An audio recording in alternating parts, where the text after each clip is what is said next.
कि विनोद पाल दे रहा है आपको दिल से शुभकामनाएं। ये 2024 आपके जीवन में नई नई खुशियां लेके आए। वाह, बहुत बढ़िया। और अभी मंजू जी ने बहुत अच्छे अच्छे शेर भी पढ़े, मुक्तक भी पढ़े। मेरे को अपना एक मुक्तक याद आ गया भाई साहब। स्वागत स्वागत। आजकल के नए लड़के नई नई समस्याएं लेके आ रहे हैं।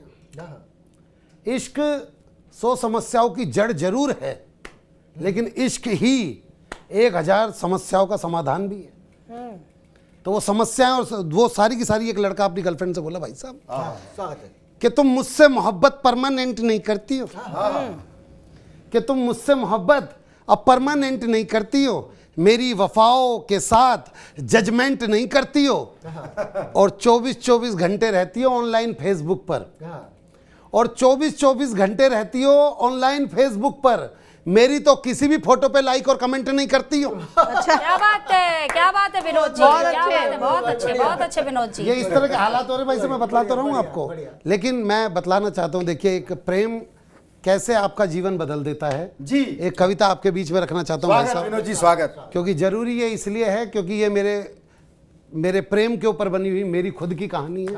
मैं चाहता हूं आप इस कविता से जुड़े, जहां आपको आनंद आए, आपको लगे इस कविता से प्रेरित हो रहे हो, तो आप भी अपनी पड़ोसन ने लेके भागो। सुनिए कि मैं नेहा से बहुत प्यार करता था। भाई पत्नी से करना भी चाहिए जी। नहीं, तब वो पत्नी नहीं थी। अच्छा अच्छा अच्छा अच्छा, ओहो। मैं ना नेहा से बहुत प्यार करता था, उस पे दिलो जान से मरता था। मेरा प्यार रांझे, मजनू, महिवाल से कम ना था, बस उसके बाप से बात करने का दम ना था। बहुत अच्छे। बस उसके बाप से बात करने का दम ना था, और नेहा को अपना बनाने का बचा नहीं कोई मंत्र था। उसकी और मेरी फैमिली में राहुल गांधी और मोदी जितना अंतर था। बढ़िया, बहुत बढ़िया, बहुत बढ़िया। और बताता चलूं कि राहुल गांधी वाली फैमिली हमारी थी। बताता चलूं कि राहुल गांधी वाली फैमिली हमारी थी, क्योंकि मेरी मम्मी बचपन से मेरी गलतियों को, मेरी उपलब्धियां बताती आ रही थी। एक दिन मैं नेहा के ख्वाबों में खोया हुआ था, हकीकत से रूबरू था, बस इसलिए सोया हुआ था। इतने में नेहा के पापा का फोन आया। मैं घबराया, पर मैंने फोन उठाया। फोन उठाते ही मुझसे बोले कि तुझसे नेहा की शादी के बारे में कुछ जरूरी बातें करनी है, जल्दी से घर आ जा। बोले तुझसे नेहा की शादी के बारे में कुछ जरूरी बातें करनी है, जल्दी से घर आ जा। मन हुआ पूछ लूं ऐसे ही आऊं या लेके आऊं बैंड बाजा। घर पहुंचते मैंने बाबूजी के पैर छू के बोला, बताइए बाबूजी, आपका आदेश मेरे लिए अध्यादेश जैसा है। घर में एक लड़का और बैठा था, उसे दिखा के बोले, बताइए नेहा के लिए कैसा है। मट्टी पलीत। मैं फड़फड़ाया, फिर जोर से चिल्लाया, अरे नेहा मेरी जिंदा, मेरे दिल का अरमान, नेहा मेरी जिंदा, मेरी जाना, मेरे दिल का अरमान है, मेरी भूख है, मेरी प्यास है, मेरी जिंदगी की आस है। करीना है, कैटरीना है, मैं गदर का सन्नी देओल, वो मेरी सकीना है। अरे माना आपकी मुनिया है, मेरी तो पूरी दुनिया है। नहीं, इस बात पे ताली मत बजाइए। ये जो परत दर परत में खोल रहा था, ये सारी बातें मैं मन ही मन में बोल रहा था। Oh my God. नेहा के पापा ने मेरे जीवन में जहर की पुड़िया डाल दी। रही सही कसर उस लड़के ने मुझसे निकाल ली। मुझसे बोला, आप नेहा के भाई? मैं बोला मैंने नेहा के पापा से बोला, बाबूजी आई थिंक आपको इस बारे में नेहा से बात कर लेनी चाहिए। वो बोले, बेटा नेहा नहीं तो बोला कि इस लड़के से मेरा रिश्ता कराइए। मैंने कुछ भी नहीं सोचा, जल्दी से नेहा के कमरे में पहुंचा और बोला कि आज खुश तो बहुत होगी तुम। मैंने बोला, आज खुश तो बहुत होगी तुम। कह रही यार शादी है मेरी, क्या मैं रहूं गुमसुम? मैं बोला, मेरे प्यार का दे अच्छा अंजाम रही हो। नहीं, मेरी बाहों में क्या पोलियो गया था जो उसकी बाहें थाम रही है। बोली, यार देखो तुम भी अपनी गृहस्थी बसाओ, थोड़ी सी दिक्कत होगी पर मुझे भूल जाओ। मैं कहा भूल जाऊं? मैं कोई भाजपा का कार्यकर्ता नहीं हूं जो तुझे नोटबंदी समझ के भूल जाऊंगा। मैं कोई भाजपा का कार्यकर्ता नहीं हूं जो तुझे नोटबंदी समझ के भूल जाऊंगा। मैं तेरे जीवन में राम मंदिर का मुद्दा हूं, हर बार उठ के आऊंगा। क्या बात, बहुत बढ़िया, बहुत बढ़िया। मुझे छोड़ के सब रिश्ते बुलाने होंगे। मैंने उसको बोल दिया बुला दे उसे। मैंने बोला मुझे छोड़ के सब रिश्ते बुलाने होंगे, लगता है जो तुझ पे किए वो सब खर्चे गिनाने होंगे।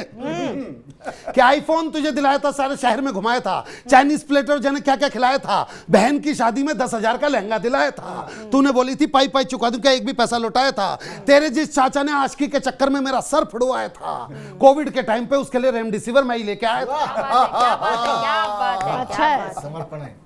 तेरा ओपन पत्राचार में मैंने फार्म भरवाया था, अरे ओ नोवी फेल, मैंने ही तो 12वीं पास करवाया था। क्या बात है।